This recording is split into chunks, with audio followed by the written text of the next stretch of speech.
Hello friends, welcome to defence matrix. तो modern warfare में जो सबसे बड़ा थ्रेट है ये दो चीज़ें हैं। पहला हाइपरसोनिक वेपन्स, दूसरा स्टेल्थ एयरक्राफ्ट जो कि लो ऑब्जर्वेबल होते हैं।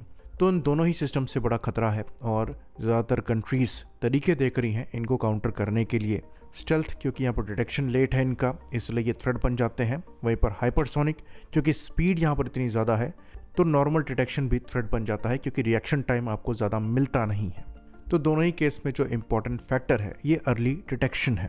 तो अर्ली डिटेक्शन के लिए भी अगर आप बड़े रडार्स लगा भी लेते हैं तो वहाँ भी परेशानियाँ हैं। जैसे कि ये radars usually line of site पे काम करते हैं, यानी कि अगर सामने सामने थ्रेट दिख रहा है तो लॉन्ग डिस्टेंस डिटेक्शन इनका ये कर सकते हैं।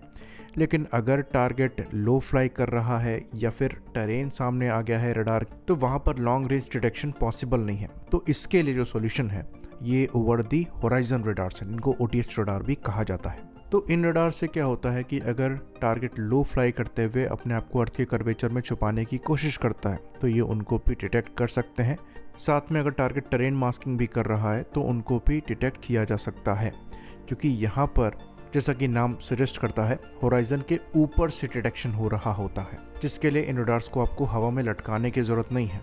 तो इंडिया ट्रेडिशनली OTH रडार्स का इस्तेमाल नहीं करता था। हम एवैक्स पर डिपेंडेंट थे अर्ली डिटेक्शन के लिए और फिर हमने बड़े रडार्स भी लगा रखे थे। लेकिन चाइना के अगेंस्ट में अगर आपको काउंटर तैयार करना है जहाँ पर डिस्टेंस अच्छा खासा है और टारगेट भी स्टेल्दी भी है, हाइपरसोनिक भी है, तो आपको OTH रडार्स की रिक्वायरमेंट है। और इसको समझते हुए इंडिया इस डायरेक्शन में काम भी कर रहा है, जिसको हम इस वीडियो में डिस्कस करने वाले हैं। तो OTH रडार्स टारगेट्स को थाउजेंड्स ऑफ किलोमीटर के डिस्टेंस पर डिटेक्ट कर सकते हैं और इनके द्वारा स्टेल्दी टारगेट्स को भी डिटेक्ट किया जा सकता है।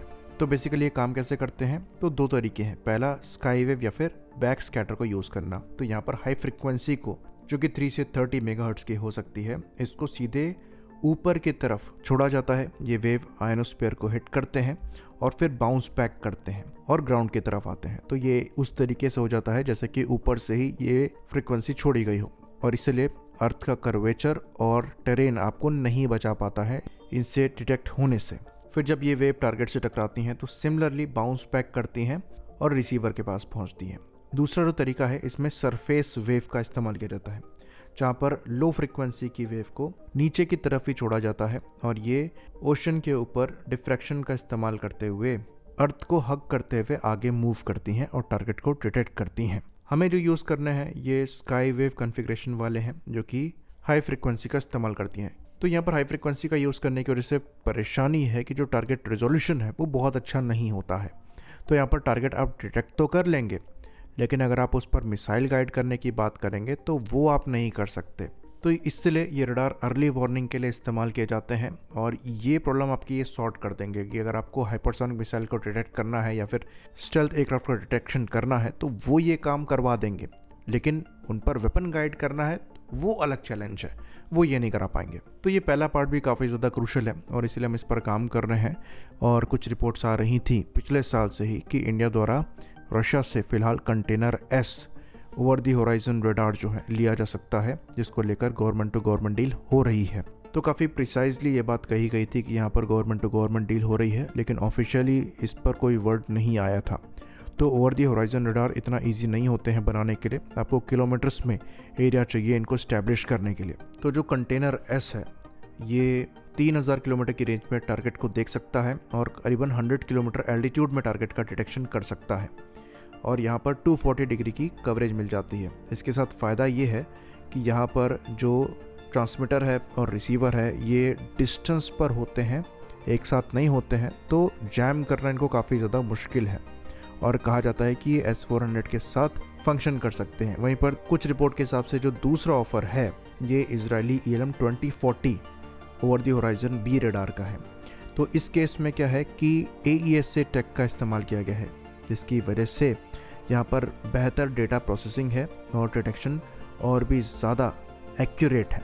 तो क्योंकि यहाँ पर जो टारगेट डिटेक्शन है वो बहुत अच्छे रिजोल्यूशन में नहीं होता है तो टारगेट को आइडेंटिफाई करने में परेशानी आती है और इजरायली ELM 2040 में ज़्यादा बेहतर डेटा प्रोसेसिंग के साथ यही चीज़ ऑफ़र करी जा रही है कि टारगेट का डिटेक्शन यहाँ पर ज़्यादा बेहतर तरीके से हो पाएगा और जो एरर प्रोबेबिलिटी है वो नीचे चली जाएगी। तो दोनों ही अच्छे रडार सिस्टम्स हैं और कंटेनर एस को लेकर तो कुछ आर्टिकल्स आए हैं जहाँ पर गवर्नमेंट टू गवर्नमेंट डील की बात हो रही है, पर ELM 2040 को लेकर ज़्यादा चीज़ें पब्लिक डोमेन में नहीं हैं, पर ये ऑफ़र में है, इसके इंडिकेशन मिलते हैं। वहीं पर DRDO द्वारा भी खुद से इस डायरेक्शन में काम किया जा रहा है, इसके भी इंडिकेशन मिलते हैं। तो ये एक ऐसी फील्ड है जिसके बारे में ज़्यादा चर्चाएं पब्लिक डोमेन में नहीं हो रही हैं, और शायद जितना पब्लिक डोमेन में है उससे ज़्यादा ग्राउंड पर काम हो भी रहा हो और चीज़ें पब्लिक में ना आए। पर ये बात हम आपको ज़रूर बता देंगे कि इस डायरेक्शन में हमारे द्वारा अब काम किया जा रहा है और एडवांस लेवल पर किया जा रहा है। आई होप इन्फॉर्मेशन यहाँ पर क्लियर रही हो। इसी बात पर इस वीडियो को हम ख़त्म करेंगे। लाइक करिए, सब्सक्राइब करिए। जय हिंद।